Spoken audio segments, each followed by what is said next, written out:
सुबह होते ही लोग इंडियन मीडिया को गालियां देने लग गए। इंडियन मीडिया ने झूठी खबर फैला दी, ऐसा वैसा। देखिए, युद्ध का समय है। जब भी कोई एक्ट ऑफ वॉर होती है, कंफ्यूजन क्रिएट होना लाजमी है, लेकिन उसके 100% चीजों को खारिज कर दिया जाए, ऐसा भी नहीं है। मैं एक एक करके कुछ पॉइंट्स को, सारे पॉइंट्स तो नहीं, लेकिन कुछ पॉइंट्स को आपके सामने रखना चाहूंगा। इंडियन मीडिया ने यह रिपोर्ट किया था कि भारत ने उनके किसी पायलट को जिंदा पकड़ा है। बाद में ये चीजें रिवील नहीं हुई।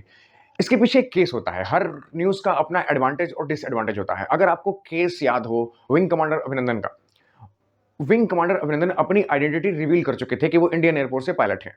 और जैसे ही वो ऐसा करते हैं, एक जेनेवा कन्वेंशन एक्टिव हो जाता है। जेनेवा कन्वेंशन ये कहता है कि अगर दोनों साइड से वॉर डिक्लेयर नहीं हुई है और ऐसे में कोई पीओडब्ल्यू है, प्रिजनर ऑफ वॉर पकड़ा जाता है, जिसकी आइडेंटिटी क्लियर है, उसे प्रोटेक्शन दिया जाना चाहिए और बिना किसी डिले के उसे तुरंत रिलीज किया जाना चाहिए। ये जिनेवा कन्वेंशन बहुत हेल्पिंग साबित हुई थी अभिनंदन की रिलीज में। सोचिए, अगर वो आइडेंटिटी क्लियर नहीं करते तो ये कंडीशन बाध्यकारी नहीं होती। ऐसा हो सकता है कि इंडियन साइड से ये ऐसा कुछ रिवील ना किया जाए और हमें भी अपने देश के ही स्टेटमेंट को इको करना चाहिए। अब दूसरा केस कराची के पोर्ट पर हमले का है। देखिए, इसमें तो इंडियन मीडिया की कोई गलती नहीं है। KPT Karachi port trust official से 11:45 पर एक ट्वीट आती है। ये ट्वीट ऑफिशियल ट्विटर हैंडल से ट्वीट की गई थी, जिसमें साफ साफ एक्सेप्ट किया गया था कि इंडियन साइड की फायरिंग से कराची पोर्ट को इमेंस डैमेज पहुंचा है।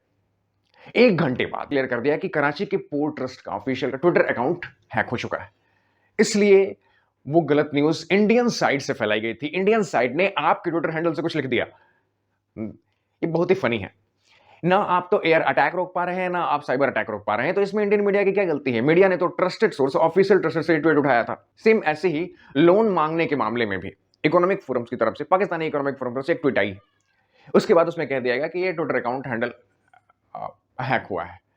तो पाकिस्तान क्या अपने आप को डिफेंड कर पा रहा है या नहीं कर पा रहा है, ये कमजोरी साफ जाहिर है और ये बहुत कंफ्यूजन क्रिएट हो रहा है। इसमें इंडियन मीडिया की 100% कोई गलती नहीं। अब जो क्लियर है उसकी बात कर लेते हैं। क्लियर ये है कि इनके लाख इंटरनेशनल स्तर पर भीख मांगने, रोने गाने का फायदा नहीं हो रहा, क्योंकि यूएस के वाइस प्रेसिडेंट जेडी वांस का एक बहुत महत्वपूर्ण स्टेटमेंट आया है, जिसमें उन्होंने साफ कहा है कि हमारा इससे कोई लेना देना नहीं है। जब तक ये बात न्यूक्लियर एस्केलेशन तक नहीं पहुंचती, we don't care about it.